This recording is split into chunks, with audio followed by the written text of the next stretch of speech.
Kjell Carlsson. I have the best job in the world. I'm head of AI strategy here at Domino. But I used to be the industry analyst at Forrester covering data science, machine learning, and computer vision. And there were two predictions that I was particularly pleased with, proud of when I was there. One of them was in 2021 when I told everybody that there are these things called transformer models. They're incredible. You should start be investigating them right now and be looking at how you can take advantage of them. Obviously, that then was prior to our ChatGPT moment.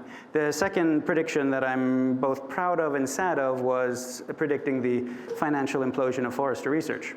But I do have a embarrassing confession to make, which is that even though I've spent the last 10 years of my life in the data science and AI space, I'm actually a Harvard-trained economist. I was young, I was naive, a computer scientist who was looking at these neural networks and heuristics that they were teaching us in our AI classes, and I'm like, nobody's gonna use these anytime soon. But you know, those economists over there, they get to run all these really cool econometric models and pull insights from data and find out stuff. That is so exciting. So I went and became an economist instead. And after spending more time at Harvard, and specifically the Harvard Business School, than anybody in their right mind would ever want to do, I now have this inner economist who follows me around all the time and views everything as an economist would. And that inner economist is totally freaking out right now. I mean, it is like, the cliff's right there. I mean, everything that's out there right now is massively, massively overvalued across pretty much every asset class that's out there. If you look at Shiller PE ratios, the stock market is massively, it's at its highest level except for 2 points. One of them was the dot-com bubble, and the other one was the 1929 stock market crash. Obviously, we all know to our peril that housing market is massively inflated and is not moving, even though interest rates have gone up. And gold is almost just barely shy of $2,500 per ounce, which is an all-time high. And you know, in case you were thinking that bonds were any better, yeah, sure, they're on a relative basis, they're not as expensive as they were before, but on absolute basis, they're still massively overvalued relative to historical standards. So, you know, you look at these things and you know, it doesn't take a whole lot to think back to 100 years ago, where we pretty much had most of the same conditions, leading up to the 1929 stock market crash, the Great Depression, and World War II. You could say that, well, it's similar, except we seem to be doing our very best to make things even worse for ourselves on the economic side of things. Policies against protectionism, you know, Econ 101, great way to go in and reduce overall economic output. Anti-immigration policies and reducing labor mobility, yet again, another great way of reducing economic output, especially in a country like the US, where we are suffering from such an incredible labor shortage. And you then throw in what's happening on the climate change side of things, which are going to increase costs there, and you throw in geopolitical conflict, and yeah, things start getting really scary. You're like, okay, well, you know, why hasn't something happened so far? How have we been able to be defying gravity, economic gravity, for such a long time? And largely it's because we've been pumping in, first it was massive monetary stimuluses, but now it's been massive fiscal stimuluses. And there's only so long you can kind of go with that. We're now at a debt to GDP ratio which is not just higher than at any point in peacetime, we're actually starting to rival some of the highest levels of debt to GDP even in wartime. And you know, certain individual economies like Japan have been able to survive this for a long time, and we're not Japan. And if you look across all of the OECD countries, you know, the average is extraordinarily high and historically high. So that's kind of scary to me, especially as somebody who's got 2 kids. But you know, well, and you know, when I'm talking to journalists and lay people, they keep on asking about, oh, well, the threat of AI will go in and impoverish us. No, it won't. We're doing a wonderful job of doing that all on our own, right? We don't need AI to do that. AI isn't going to start impacting that on a negative side anytime soon. And certainly not in highly developed countries like the United States and most of the OECD countries. No, we are doing that. So what can we do about it? Well, it's incredible. There are big ways in which we are not in where we were in 1929. We are in the midst of a data transformation, a machine learning and analytics and AI transformation that has been underway now for at least 10 years, you could say 20 years, you could extend it further, but it's really been accelerating in the last 10 to 12 years, I would say. Courtesy of the, I would say, we can thank the big data craze for going in and starting us on our journey when it comes to data maturity, and now we have a data architecture in place in most companies that we certainly didn't have 10 years ago. That certainly enables us to go in and start leveraging machine learning models and using data science, and we have, courtesy of the predictive analytics craze, maturity around leveraging data science and advanced analytics to go in and move the needle in so many parts of the organization. You then throw in the advances that have happened in terms of adopting a product mindset into data and machine learning and AI. And now we have ways, better, repeatable, scalable ways of creating digital applications, digital experiences to turn that data into impact for our organizations. And so all of that, we have those foundations in place, at least for reasonably mature organizations that have been on this journey and that have seen the value of our data, pretty much everybody in this room, I expect. And then you throw on this the incredible innovation that's happening in the generative AI space. And I would view that both, certainly the technology innovation is incredible, but the sociological phenomenon that has gone with this, that interest and excitement from top down, but really from all parts of the business to go in and change what we're doing and invest in this and drive this, is something that, you know, it's a historical opportunity for us. So we have those in place. And we're certainly starting to see the use cases with this. I also have the great job of being the host for the Data Science Leaders podcast, where I get to ask people about their success stories. If you have success stories that you want to share, please do come in and speak to me afterwards. And hearing over and over again, and obviously they're the ones that are very well proven when it comes to things like code generation, or when it comes to enabling everybody from lawyers, analysts, digital artists, and even DJs apparently, or musicians and artists, to go in and be far more productive. And when it comes to the pharma space, obviously we've been speaking about a lot of use cases here. Ones that come to mind that I have been speaking with folks and interviewed folks about, for example, Galapagos going in and using generative AI to enable researchers to go in and find, summarize, and access the data that they want more effectively, through to folks like Fog Pharma, and I'm sure plenty of the folks in the room here who are going in and leveraging an active learning approach to transformer models to go in and develop peptide and protein-oriented treatments for things like colorectal cancer and diabetes and heart disease.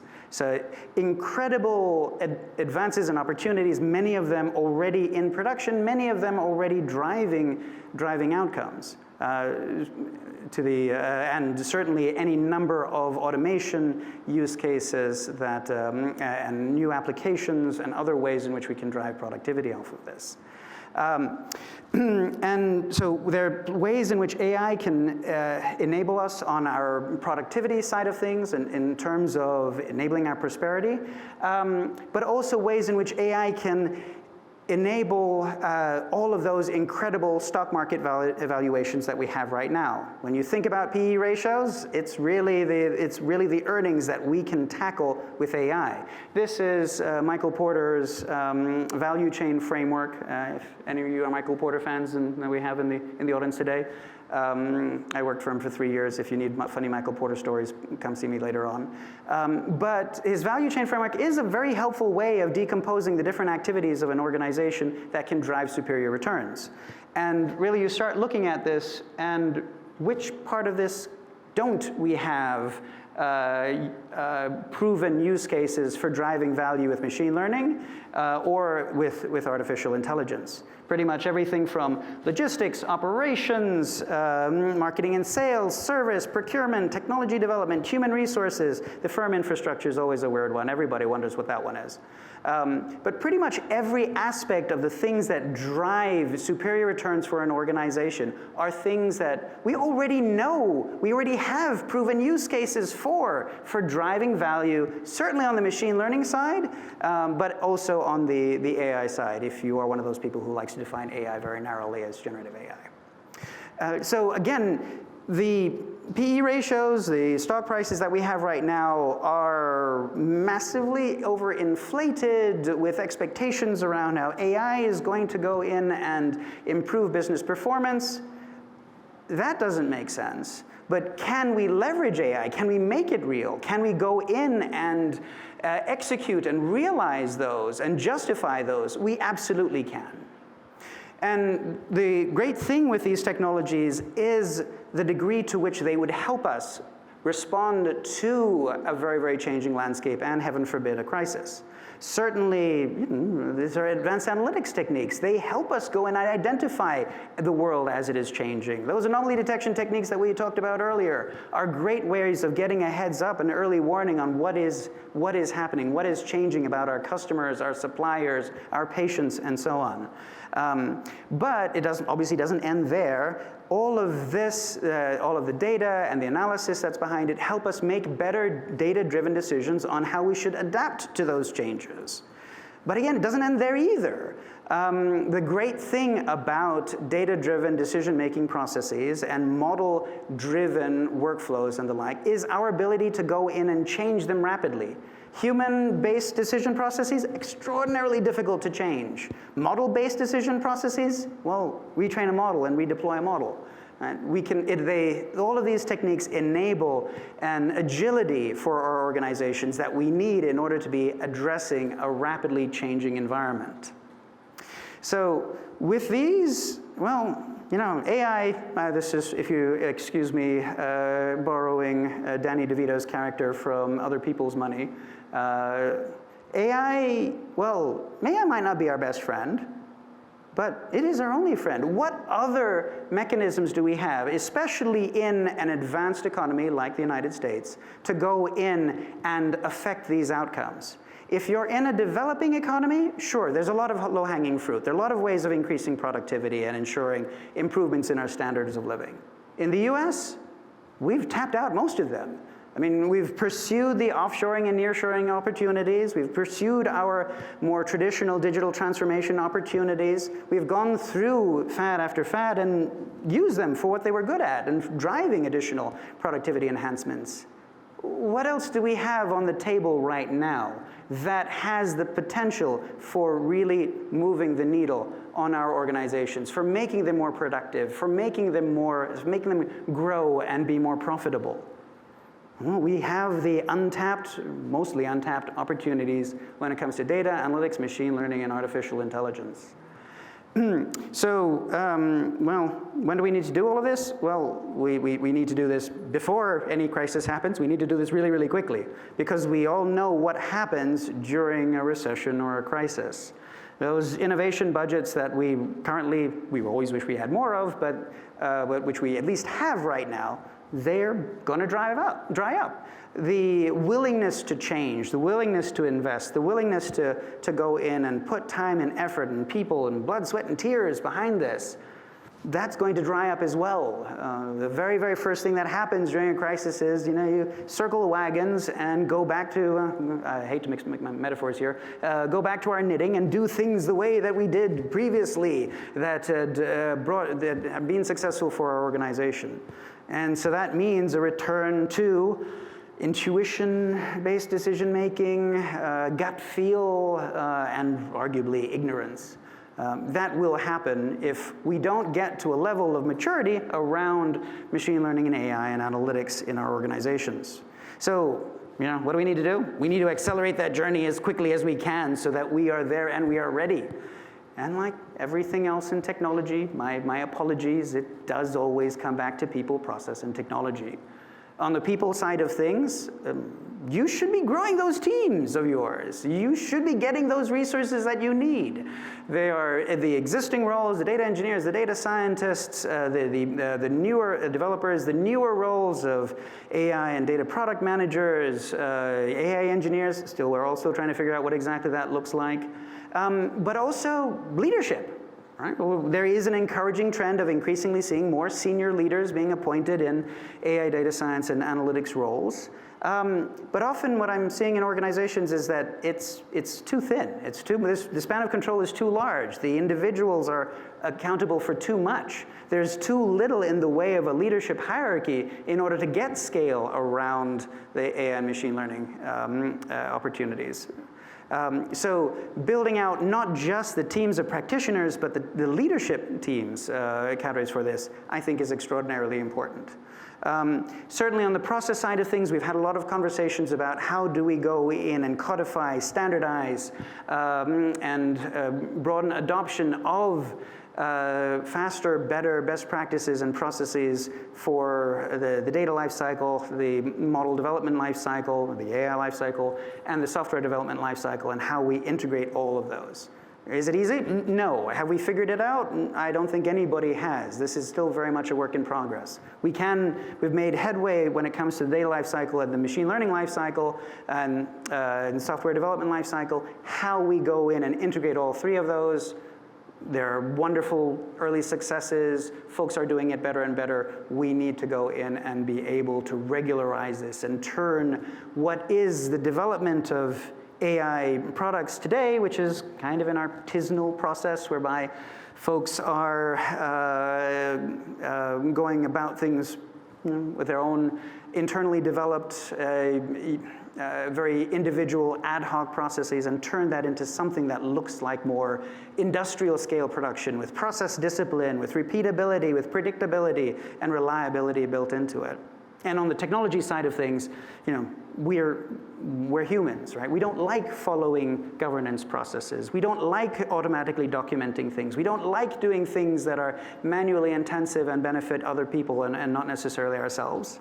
So the degree to which we can enable this on the technology side of things to make this seamless, to go in and take off of our plates as humans the things that we are terrible at, manual, repetitive, ongoing processes, and going in and enabling us to automatically share, document, enable governance and access, and go in and optimize all of the different tasks that we're doing. We need to be driving those technology capabilities and implementing those as well. So people, process, and technology, we need to accelerate our journey on all three of those prongs at the same time. We also really should get the responsible AI stuff right. There's an awful lot of confusion, understandably, about what responsible AI is. That's no problem.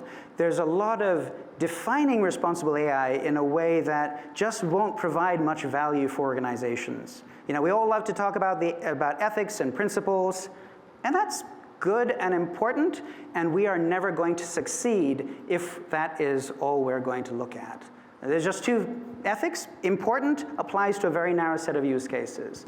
Principles, great. How do we use those principles? It's much more about putting them into practice than it is in terms of establishing what those principles are. But the opportunity with responsible AI really is to build that trust and adoption. I like to use the example of the airline industry. Even just the passenger airline industry alone is worth something like $600 to $700 billion. And when you think about it, that's about as risky activity as you can get. I mean, prior to less than 150 years ago, the mortality rate on powered flight or an even glider flight was very, very high. How is it that we all are willing to get into planes flying 30,000 feet at ridiculous speeds, even with budget airlines, and do that on a regular basis? Well, it's not because of any one individual silver bullet. It's, again, people, process, and technology. It's the pilots, it's the air traffic controllers, it's the mechanics, it's the processes that all of them are following. It is the safety features that are enabled on the planes. It are the black boxes that record everything that happened that we can use to diagnose what went wrong and enable a cycle of continuous improvement. So we want to do for machine learning and AI what airlines have done for flight, not including Boeing. And we don't want this to go the route of other technologies which had incredible potential, but which had high-profile disasters which really ended them. I mean, this is dirigibles and Zeppelins. Obviously, there were other things that also impacted that. They were kind of slow too, but they were really cool. But think about nuclear power, right? We would not have the climate change, being the climate change catastrophe, train wreck, define it as you will, if we had what's effectively safe, clean energy in massive abundance. Obviously, we can quibble about that whole radioactive waste thing, but we kind of solved that problem. We had ways of solving that problem. But critical to us being able to ensure that these technologies are taken for granted, that are being used on a daily basis throughout all parts of our organization, is the sense that these things are safe. These things are going to work. These things, if I follow them and I go in and apply them and put them into my part of the business, they are going to not just get me in trouble and not be on the front page of the Wall Street Journal, but they are going to actually deliver the results that I expect of them. They're going to be reliable. They're going to be robust. They're not going to be brittle. They're going to have been tested. They are going to work. We need to get all of that worked done, and we do that through responsible AI. So with AI, in terms of what can this enable for us, well, it can certainly help us sustain our standard of living. It can help us continue this long trajectory of prosperity. It can potentially even help us on with the wealth and the inequality challenges that we face. But it can enable us to become so much more. I mean, the problems that we have in the world today, they were almost all very obviously created by us as people. We are very much limited in ourselves, in our cognitive abilities, in our ability to work with each other, in our abilities to think and build off of other work that others are doing, to go in and move from brilliant individuals or brilliant leaders to being collections of brilliant individuals and leaders working together. So really, I would see this as being our biggest hope for us as people to continue our evolution and our development. Arguably, we're not that different in terms of our thinking and how we operate versus a couple thousand years ago. There are changes along the way, but in terms of the fundamentals, how we think, how we interact, how we develop, we are very, very, very similar. But with machine learning and AI, we realistically have an opportunity to go in and overcome so many of our limitations as people, to overcome our inherent biases, to overcome our inability to interact, collaborate, and be productive in teams or work together across communities. And we're seeing those opportunities, really, when it comes to everything from in health, where clearly I think a lot of folks in this room are going in and using these methods to go in and extend not just our lifespans, but also the quality of life that we have, and do this in very, very radical, transformative ways. But there are opportunities even on the education side. These technologies help us become more intelligent, and not just by going in and being virtual assistants to help us with research tasks and things like that. They actually literally are powerful in going in and helping us learn faster. If ever you had the misfortune of reading Arthur C. Clarke's 2001 Space Odyssey book, not the movie was good, the book, not so good, but it did have predictions in there around, hey, due to advances and continuing advances in education, we're all going to have a couple PhDs by the time that we're 18. Have we made any advancement on that? I think it's a lot longer now. And arguably, as a person who has a PhD, I'm not really sure I was that much smarter coming out of it than I was going into it. Right? These technologies enable us to have personalized tutors, trainers, enable educators to go in and understand their pupils and their strengths and weaknesses and tailor plans accordingly, and go in and help us learn new domains, learn languages, as well as correct our misperceptions and cognitive biases. The reason why I have this one up here on ethics and reason is because I think to date, there have been no good tools to deprogram a conspiracy theorist. A flat earther, you name it, you give up one objection to what it is that they're proposing, they will adjust and find other ones. Not so if you hook them up to a generative AI discussion partner whose goal is to convince them that they're wrong on this. So the good news is we can use these technologies to be extraordinarily persuasive in terms of correcting our biases. And for the bad news is obviously the huge numbers of applications when it comes to fraud and cybersecurity and theft and so on and so forth. But this is the white hat audience. We are here going and driving all of those good use cases. We cannot go in and let the potential misuse of these technologies by other actors go in and stop us from going in and applying them for the societally improving applications that we have. And so my request, exhortation to you is going back to what Nick was saying at the beginning. Go in and enable hard mode. Go after the hard problems. Go in and go after those transformative use cases that can fundamentally move the needle in your organization. That isn't say don't ignore all of the easy ones as well. Go after the easy ones as well. But you do need to go in and adapt your organizations, drive those changes, build those capabilities, execute on those success stories, communicate those success stories like you have been doing in this conference. Thank you very much. You're already on the start of your journeys there. So that we can continue this transformation that's happening within the industry. Because goodness knows the window of opportunity is shrinking.